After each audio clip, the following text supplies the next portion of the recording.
Standard of California, on behalf of independent Chevron gas stations and standard stations throughout the West, invites you to Let George Do It. The payoff is murder, another adventure of George Valentine. Personal notice, danger's my stock and trade. If it's touch and go with trouble and you want out, you got a job for me, George Valentine. Write full details.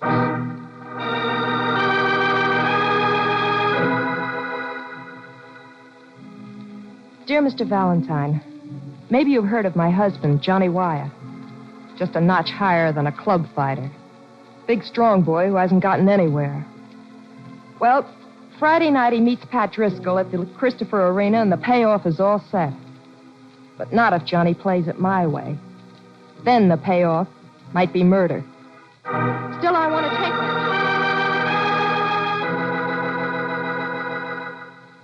take that chance. Maybe my reasons for this are a little cockeyed. But if you're interested, let's talk it over. And it's signed Doris Wyatt. Christopher Arena, Brooksy. Sounds like old home week. Remember? Remember? I had to sit there and watch you get worked over just to satisfy the ego of a vicious little gangster named Salvador. The late Johnny Salvador. So now there's a Douglas Harger running all of his rackets. It's enough to make a growing boy turn cynical. One thing's certain from Mrs. Wyatt's letter. The air around Christopher Arena still has an odor from here to there and back again. Yeah. With Harger in the picture, the fight could very well be a fix. But why should an ever-loving wife want to change the payoff so it might read murder? Well, George, she admitted her reasons might sound a little cockeyed. But just how cockeyed?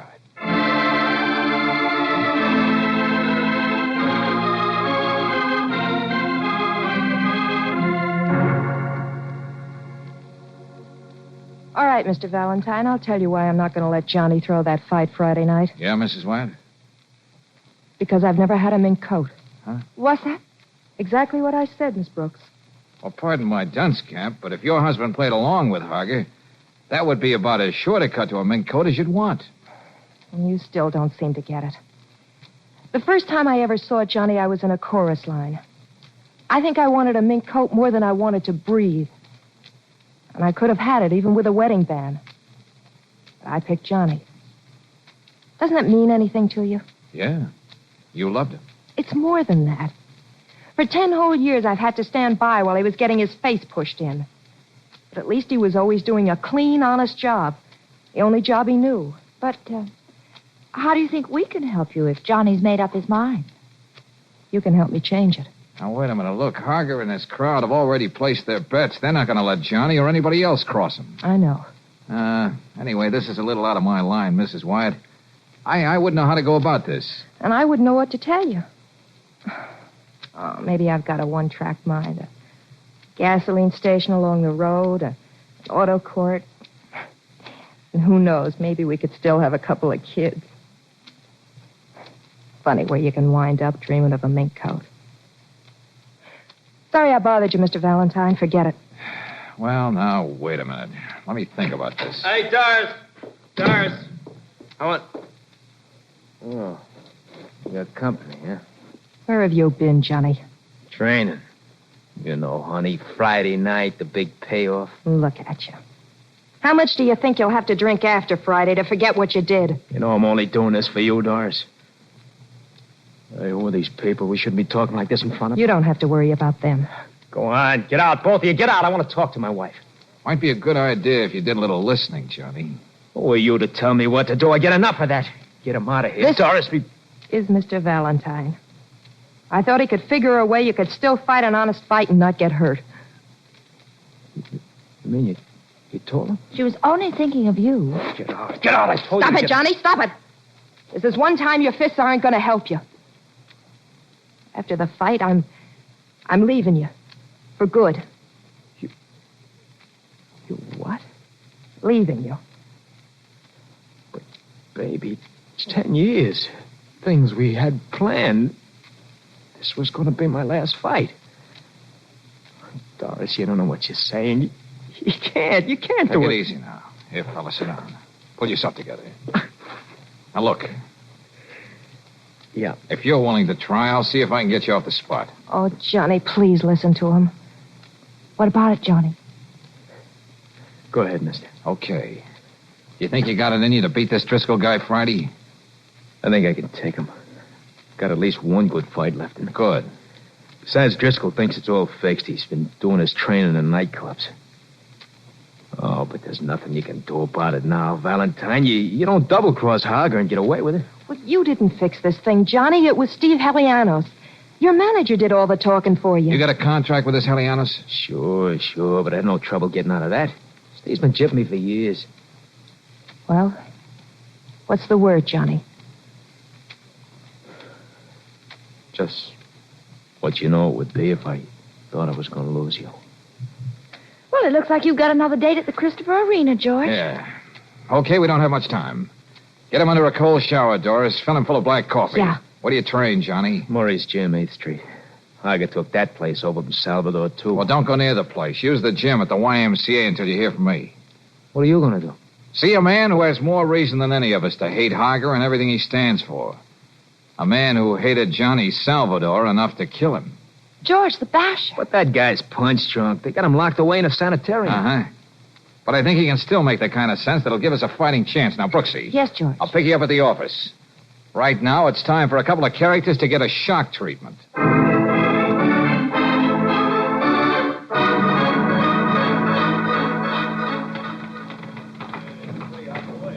Here, listen, my friend. Where do you get off telling me how to run my business? Aren't you forgetting? I am his manager. As far as Johnny Wyatt is concerned, you're out of business, Helianos, as of now. I'm warning you. Don't make things unhealthy for yourself. Come now, Helianos. You're the one who's flirting with high blood pressure. Don't get so excited. But you heard what he said, Mr. Hager. And everyone else will if you don't stop raising your voice. Besides, you know how sensitive I am to raucous voices. Now, if you'll just leave us alone, I'd like to talk to Mr. Valentine. Sure, okay. But don't forget I got a contract with Wyatt. Yeah, sure. That piece of paper and a dime will buy you a cup of coffee. And if you have any complaints, take them up with the boxing commission. You think I won, eh? Well, I Your will... tantrums are childish, Helianos. Huh? I'm afraid we both have to admit that round number 1 goes to this gentleman on points. Thanks. Well, the gentleman better stay out of my way. We don't want to wake up floating in his sewer. Hey, isn't that Pat Driscoll punching the bag over there? Yes. You see him in one of his more conscientious moods. He's actually condescended to work out today. Uh-huh. Well, no wonder Wyatt is the top heavy favorite. You stand to really clean up if he does approach. When he does it. Which brings us to the crux of the matter, doesn't it, Mr. Valentine? Yeah. That Johnny Wyatt is going to fight the best he knows how. No matter which way you're betting or what you intend to do. I can't allow Wyatt to win. There's almost $250,000 involved. Okay, what do you propose to do about it? Unlike Helianos, I don't indulge in lurid threats. I simply want to state a fact. If this bout doesn't come off as planned, neither you nor Wyatt will have much time to enjoy virtue's momentary triumph. Well, now, that was the purpose of this little visit. Now we both know where we stand. Mr. Hager, I understand this guy's giving you some kind of trouble. Trouble? Of course not, Driscoll. We were merely discussing business. Yeah. I was trying to find out how to bet Friday night. Mr. Hager here says you can't lose. All right, I'm a sure thing. So what? But I keep saying you can't win, Driscoll. Huh? Unless you got somebody in there to take a dive for you. What's that? You know what I think I'm gonna do? Hold it, Driscoll. I'm gonna nail you one, sweetheart, and see how you look splashed on the floor. Hey, look at the guy done it, Driscoll. Driscoll's out like a light. I don't believe it. Yeah, sure. Who splashed on the floor? I'm impressed, Mr. Valentine. If I weren't betting on that reclining gentleman, I'd be tempted to applaud. Hey, buddy, I just see what you've done. The right cross you got there. Anybody managing you? Out of my way, Buster. I got places to go and things to Yeah, do. but that right cross.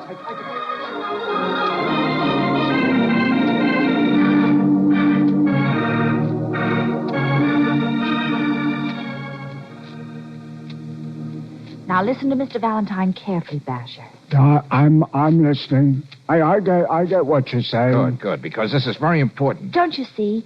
This is your chance to win a big fight, not even have to go into the ring. Well, how can I do that? Them keeping me here in the sanitarium. Now, look, Basher. You know Hager took over where Salvador left off. And he's doing the same thing to other fighters that Salvador did to you. He can't do that. Look where I am because of him. And I used to be champ. Champ. We know that, Bash. Now, please, get the story straight. Johnny Wyatt wants to make this his last fight, and he wants to do a clean, honest job on Driscoll. I wish they'd let me in there. I'd show that young punk a couple of things. Yeah, Bessie, yeah, I know. But you see, Wyatt's betting on himself. Every dollar he's got. His wife's depending on him, too. All the money they've saved to buy a gas station, live a decent life, is on him to win. Now, look, I'm no fight manager, and I want you to help me find the right trainer and things like that. Yeah. But most important, how does a guy like Hager operate? I want to call every move he makes before he even thinks of it. Oh, okay. I'll put you straight. Already, Hager's way ahead of you. What do you mean? What's the odds for Friday night? Why, it's 7-2 for Johnny Wyatt to win. Yeah. That's what I mean, Mr. Valentine. Before the fight, the odds are going to be even bigger for Wyatt. Hager will see that they are. How can he do that, Bessie? A couple of stunts like he done with you in the gym today when you socked Driscoll. He didn't have to hit the floor, but he did it so everybody would think he wasn't in shape. Yeah, part of the frame. Uh-huh. And that gets in the papers, and everybody bets on Wyatt. A sure thing. But, George, that means... Yeah, I'm beginning to see what it means, Brooksy. The odds should be on Driscoll. He's young, he's smart. If you just knew where to look, you'd see they got Driscoll training hard for this fight. Oh, this puts me on the spot, Bessie. Yeah, well, it's an old deal. Salvador started doing it with me when I was getting washed up. I was 32. That was, 3 years ago. Well, this is beginning to look like a work of art, George. Hager's got himself double insurance. If Johnny Wyatt doesn't throw the fight, Driscoll can probably beat him anyway. Driscoll, smart kid. Oh, boy, what a gold-plated goon guy I turned out to be. I let the Wyatts risk everything, their whole future on this fight. You never can beat big boys like Hager when they got the fix on. I know. Still, Johnny Wyatt's got to win Friday night. And I've got to make him. But how, Basher? How?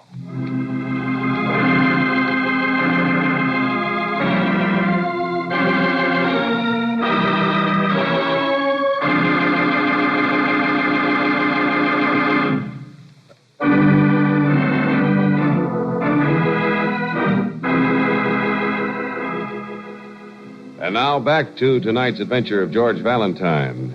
You find yourself managing, of all things, a heavyweight fighter, Johnny Wyatt, at the end of the road, facing a younger, stronger man. If your boy wins, Hager or one of his mobsters will see that you pay with your life for the fortune they lose in bets.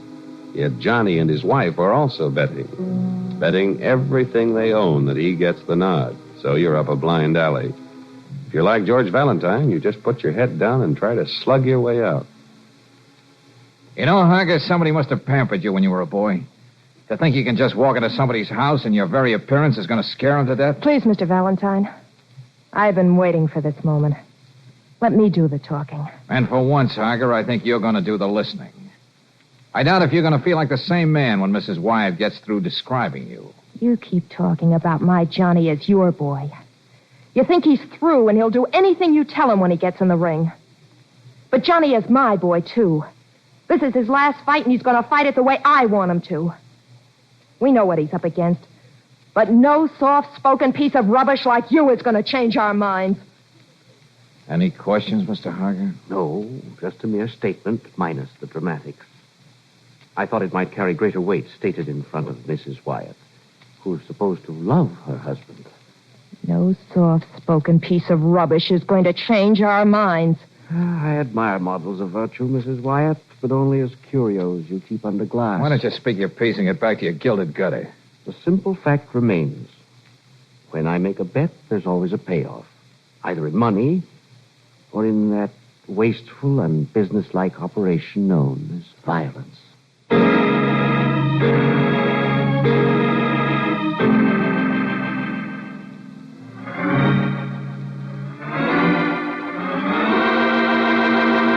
But it's only been a couple of hours, Doris. Try to remember what you said. I am. Your exact words when Hager came in. Now, you did all the talking. He just stood there. I'm trying to remember. I'm trying so hard. Don't rush her, George. Maybe it'll come easier if you don't make her try so hard. But we got to get this right, Brooksy. First First, I remember saying, "Please, Mr. Valentine, I've been waiting for this moment." Yeah, that's right. Then you said, let me do the talking. And you said, and for once, Harger, I think you're going to do the listening. Now we got it, Brooksy. Take all this down. Okay, George, but I still want to know why. Angel, this has to be the convincer. I've got to make Harger think I've got something on him. And before he realizes there's one important thing missing from the recording we're going to make. Well, what's that? Just his voice, Doris. But, George, you'll never get away with it. You just take the words down, Brooksy. Johnny and I have a date at the sanitarium with a basher.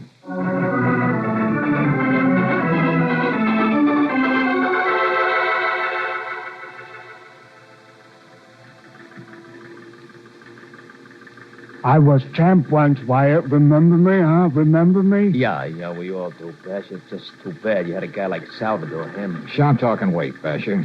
But would you please look at those pictures? I had to do a lot of talking to get the... Yeah, so... Yeah. I'm watching every move he makes. Look, this guy isn't going to get us anywhere. Will you keep quiet, Johnny? Yeah, I'm watching. I got it. You can turn this thing off now, Mr. Valentine. I got the answer. Turn the projector off now, Mac, and put on the lights. Okay, what is it, Basher? Being the champ like I was, I got Driscoll's weakness, just like that. Johnny boy, you can murder that guy in the first round. Me and how many bulldozers? Go on, Basher. Well, when the bell rings, Johnny boy, you rush to the middle of the ring with your dukes up, like Driscoll was the worst enemy you ever had. You're not far from wrong. You've seen him in them pictures. All you got to do is, all of a sudden, let your hands drop down by your side. Yeah, you forgot to mention who carries me out. Will you listen to him, Johnny? When Driscoll comes in for the kill, he's wide open. You've seen it. That's when you give it to him, Johnny boy. But not with your right. not with your right. Just how do you do it, Basher? You throw your left at him. That's the way he's least expecting. Well, the only punch I got is my right cross. Everybody knows the only thing I can do with my left is chase off flies. Like I said, least expecting. And the guy's got a glass jaw. You've seen it in the pictures. He won't know what happened to him. Valentine, let's get out of here. If I do this punch he tells me, I'll get killed. We'll talk about that later, Johnny. Thanks for your advice, Basher. And when you listen to this fight over the radio, you can say to yourself, it's just as though the Basher were in there fighting. Do like I said, Johnny, and you'll have him smelling the rosin before he knows what hit him. Yeah, and I could also be reading the alphabet backwards from then on. Do like your wife tells you. By that gas station. Don't end up like me, the champ. Valentine, let's get out of here. Sometimes I wake up in bed fighting my own shadow, right? And then I faint, and I give him a right cross and then a left. So long, champ. And thanks again.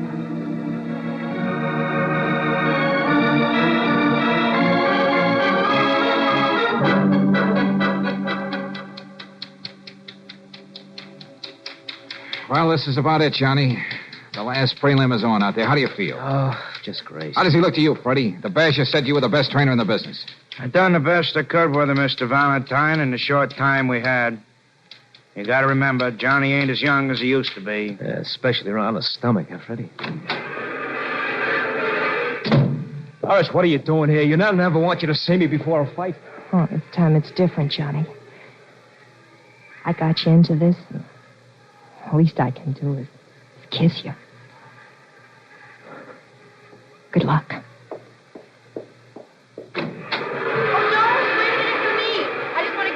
Valentine. Here's that briefcase you wanted, George. Oh, thanks, Angel. I'm sure I'm going to need it. I'm betting on you, Johnny.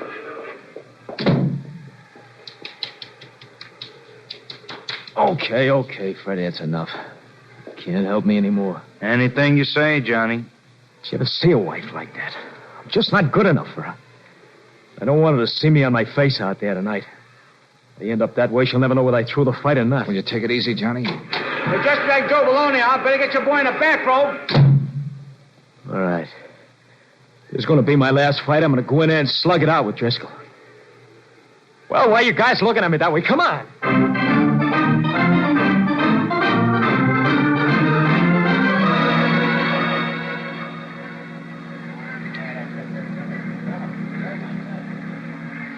You boys know the rules. Keep your punches up, fight clean, break clean. Right. Back to your corners. Okay, now, Johnny, I've only got a second, so listen. Fight this thing the way I want you to do it. It's your only chance. I'm not taking that punch-drunk's word. Well, then take mine. Do it, and I'll even be happy to face Harger. Hey, your mouthpiece, Johnny. Go to it, Johnny.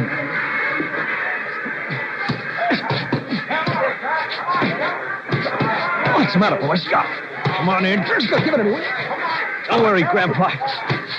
You're going to get it. Come on, boys, get going.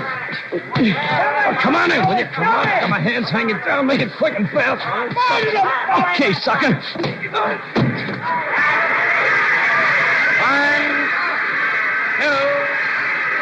3. Hey, somebody, quick, get the doctor from the boxing division in here. Driscoll's really hurt.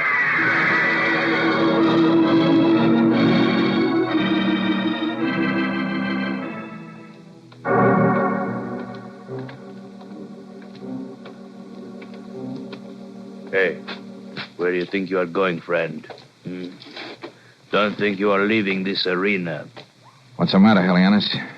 When you got a gun in a man's back, no reason for your hand to shake like that. Just excited. I cannot wait to see what is going to happen to you. Start walking. Okay. Johnny had more left in him than you thought, didn't he? What are you carrying in that briefcase, Valentine? Your last will and testament? Yeah, something like that. In here. This is Harger's office. Come in, Mr. Valentine.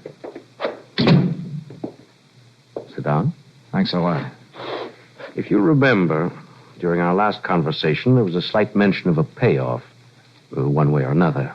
I have a very retentive memory, Mr. Harger, and you were very eloquent. Oh, why make with the fancy words, Mr. Harger? I know a couple of boys who can take care of him, but fast. Why need we hurry, Helianus? Do you know how much you cost me tonight, Mr. Valentine? I hope it was enough to send you to the poorhouse. Not quite, but it was a serious blow. Oh, yeah. I think you can afford it, all right. A lavish office like this, oil paintings, custom-built phonograph. So many, many luxuries guys like Basher don't have in a sanitarium. But what to do with you, Mr. Valentine? Of course, you must go, and eventually Mr. Wyatt, too. But how? Well, if there's one thing I dislike, it's, let's say, crudity. Oh, brother, leave it to you. Never at a loss for the right word. You mind if I put on a record I brought along? I love good music. Oh, well, then you ought to go nuts about this when you hear it played back. Hey, what is he doing? He's got a gun in there. Please, Helianus. You don't seem to understand how gentlemen like Mr. Valentine and I do business. Just what have you got there? Suppose you listen, Harger.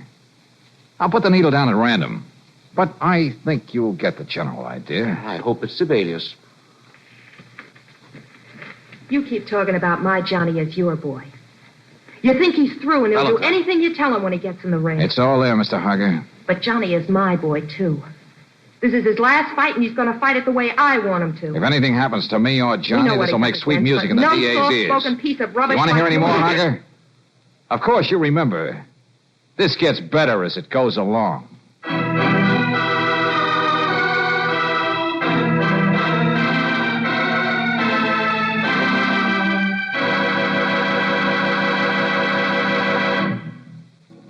Well, come on, Harger, speak up. Do you want to hear any more?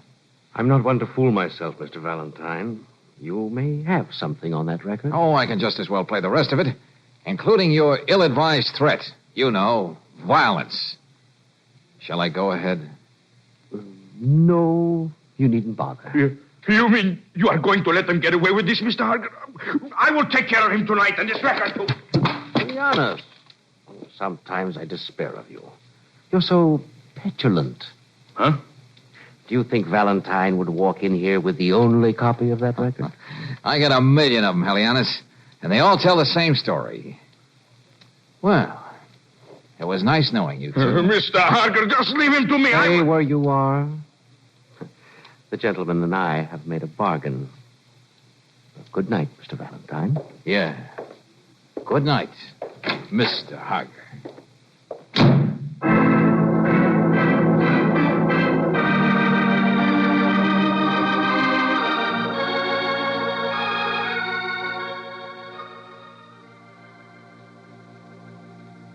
Well, how do you like it, Mr. Valentine? We finally got our gas station. There's even an auto court in the back. Sure looks swell. Well, we just thought we'd drop by, Doris, and see how you and Johnny were making out. By the way, where is Johnny? In the back somewhere.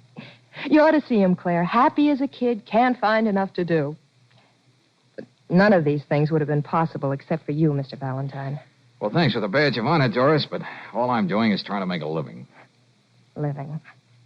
That's what Johnny and I are doing now. We're closer than we ever were.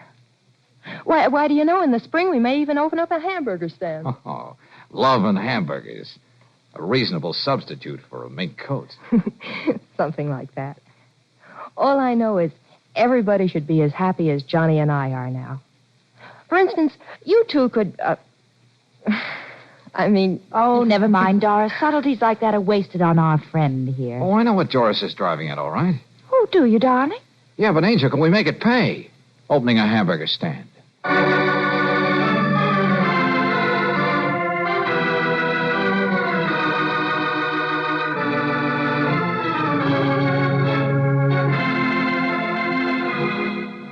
Tonight's adventure of George Valentine has been brought to you by Standard of California on behalf of independent Chevron gas stations and Standard stations throughout the West.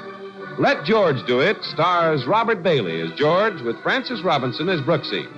Tonight's story was written by David Victor and Herbert Little, Jr. and directed by Don Clark. Also heard in the cast were Michael Ann Barrett as Doris, Tony Barrett as Johnny, Jay Novello as Basher, Louis Van Ruten as Harger, John Ullman as Helianos, and Lester J. as Driscoll. The music is composed and presented by Eddie Dunstetter. Your announcer, John Heaston. Listen again next week, same time, same station, to Let George Do It. This is the Mutual Darn Lee Broadcasting System.